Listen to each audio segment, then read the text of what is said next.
GK tutorial hub চ্যানেলের আরেকটি নতুন ভিডিও আমার সকল প্রিয় দর্শক এবং ভিউয়ার্স বন্ধুদের স্বাগত জানাই। প্রিয় দর্শক, তোমাদের উদ্দেশ্যে আমি প্রথমে জানিয়ে রাখি, তোমরা আমার আজকের এই ভিডিওটি শুরু থেকে শেষ পর্যন্ত সম্পূর্ণ অংশটুকু দেখবে এবং ভিডিওটি তোমাদের কেমন লাগলো তা কমেন্টের মাধ্যমে জানাবে। তোমাদের এই কমেন্টগুলোই আমাকে পরবর্তীতে আরো এই ধরনের বিষয়ভিত্তিক ভিডিওগুলি তৈরি করতে উৎসাহিত করবে। তোমরা আমার আজকের এই ভিডিওটি তোমাদের বন্ধু বান্ধব এবং আত্মীয় স্বজনের মধ্যে শেয়ার করে দেবে, যাতে তোমাদের মতো তারাও এই বিষয়ভিত্তিক ভিডিওগুলির মধ্যে দিয়ে উপকৃত হতে পারে। পশ্চিমবঙ্গ উচ্চ মাধ্যমিক শিক্ষা সংসদের দ্বাদশ শ্রেণী চতুর্থ সেমিস্টারের ইতিহাস বিষয়ের আজকের আলোচিত অধ্যায় জাতীয়তাবাদ এবং বিচ্ছিন্নতাবাদ। এই অধ্যায় থেকে আজকে আমি তোমাদের বিভাজন ও শাসননীতি বলতে কি বোঝো এবং পরাধীন ভারতবর্ষে ব্রিটিশ সরকার হিন্দু ও মুসলমানের মধ্যে কি কারণে সাম্প্রদায়িক বিভেদ সৃষ্টির চেষ্টা করেছিল, এই প্রশ্নটা নিয়ে আলোচনা করব। 1757 খ্রিস্টাব্দ থেকে প্রায় আনুমানিক 200 বছর ধরে ব্রিটিশ সরকার ভারতে সাম্রাজ্যবাদী শাসন এবং ঔপনিবেশিক শোষণ বজায় রেখেছিল।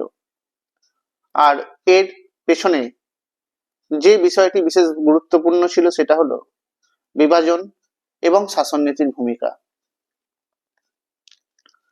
ডিভাইড অ্যান্ড রুল পলিসি বা বিভাজন এবং শাসননীতি বলতে বোঝায় বিজিত জাতির মধ্যে বিভেদ এবং অনৈক্য সৃষ্টি করে তাদেরকে দুর্বল করে দেওয়া এবং প্রভুত্ব বজায় রাখা।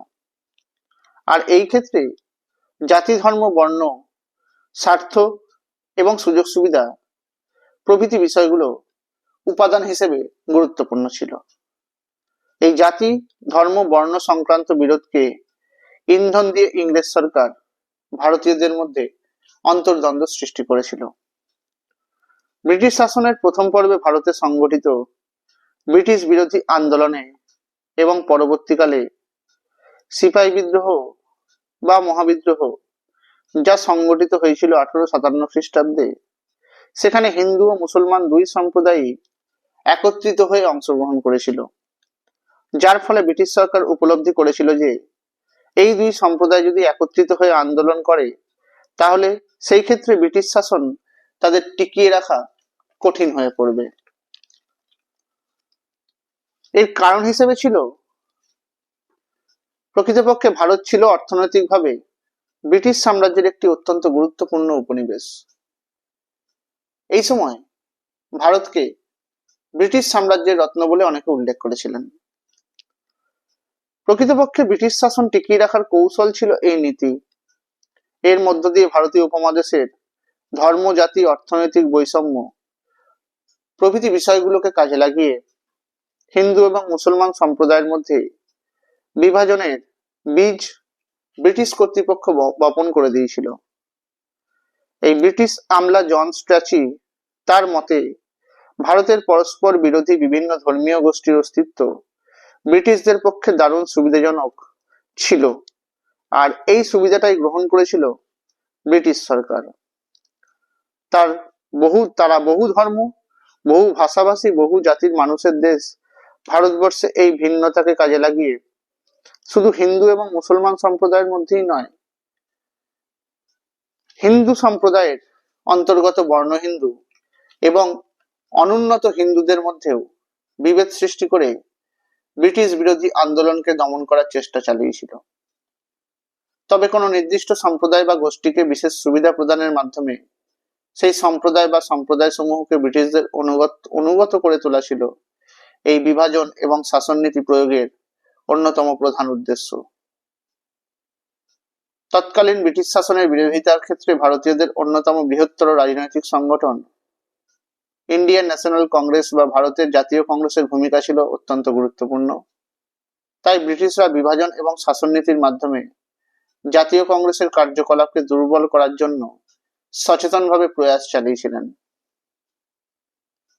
এই বিভাজন এবং শাসননীতিকে কার্যকর করার জন্য ঔপনিবেশিক সরকার নানা রকম উপায় অবলম্বন করেছিল, যার মধ্যে অন্যতম ছিল হিন্দুদের তোষণ। প্রাথমিক পর্যায়ে ব্রিটিশ সরকার ভারতে বিভিন্ন ভূমি বন্দোবস্ত করার মধ্য দিয়ে ইংরেজদের অনুগত জমিদার শ্রেণী তৈরি করেছিল। 1857 খ্রিস্টাব্দে বিদ্রোহের পরবর্তীকালে দেশীয় রাজাদের প্রতিও তোষণ নীতি গ্রহণ করা হয়েছিল, আর পাশ্চাত্য শিক্ষায় শিক্ষিত হিন্দুরা ইংরেজ সরকারের অধীনে চাকরিতেও যোগদান করেছিল। এছাড়া ইংরেজরা কোনো কোনো ক্ষেত্রে হিন্দুদের সমাজ সংস্কার আন্দোলনে নানাভাবে সহযোগিতা করেছিল। এই 1857 খ্রিস্টাব্দের বিদ্রোহের পর সৈয়দ আহমেদ খানের নেতৃত্বে যে আলিগড় আন্দোলন গড়ে উঠেছিল, পরবর্তীকালে ইংরেজদের প্ররোচনায় সেই কংগ্রেস বিরোধী বাঙালি বিদ্বেষী এবং হিন্দু বিদ্বেষী আন্দোলনে সেই আলিগড় আন্দোলন পরিণত হয়েছিল। এই সময় বিশিষ্ট নেতা আগা খান তার সিমলা দ্বৈতের পরিপ্রেক্ষিতে 1909 খ্রিস্টাব্দে মডেলিমেন্টো সংস্কার আইন মুসলিমদের পৃথক নির্বাচনের অধিকার প্রদানের কথা বলেছিল এবং তা বজায় ছিল 1919 খ্রিস্টাব্দে মন্টেগু চেমসফোর্ড আইন এর মধ্যেও। এই ডিভাইড অ্যান্ড রুল পলিসি বা বিভাজন ও শাসন নীতির অন্যতম একটি পরিকল্পনা ছিল 1905 সালে ঘোষিত বঙ্গভঙ্গের কথা। বাংলার জাতীয়তাবাদকে দমন করার জন্য বাংলা ভাগের পরিকল্পনা করেছিলেন তৎকালীন গভর্নর জেনারেল লর্ড কার্জন। এখানে পূর্ববঙ্গ ও আসামের মুসলিম অধ্যুষিত অঞ্চল নিয়ে নতুন প্রদেশ গঠনের কথা বলা হয়েছিল। 1920 সালের পরে হিন্দুদের নেতৃত্বে কংগ্রেসের গণ আন্দোলন এবং ভারতের নানা স্থানগুলিতে বৈপ্লবিক আন্দোলন অনেক বড় আকার ধারণ করেছিল। এই সময় ব্রিটিশ সরকার হিন্দুদের মধ্যে বিভাজন নীতি অনুসরণ করেছিল। বর্ণ হিন্দু এবং অনুন্নত হিন্দু এই দুই ভাগে হিন্দু সম্প্রদায়কে ভাগ করে অনুন্নত হিন্দুদের তোষণ করার নীতি নিয়েছিল সরকার। 1932 খ্রিস্টাব্দে ব্রিটিশ প্রধানমন্ত্রী র্যামসে ম্যাকডোনাল্ড অনগ্রসর হিন্দুদের আসন সংরক্ষণ এবং পৃথক নির্বাচনের জন্য সাম্প্রদায়িক বাটোয়ারা নীতি ঘোষণা করেছিলেন।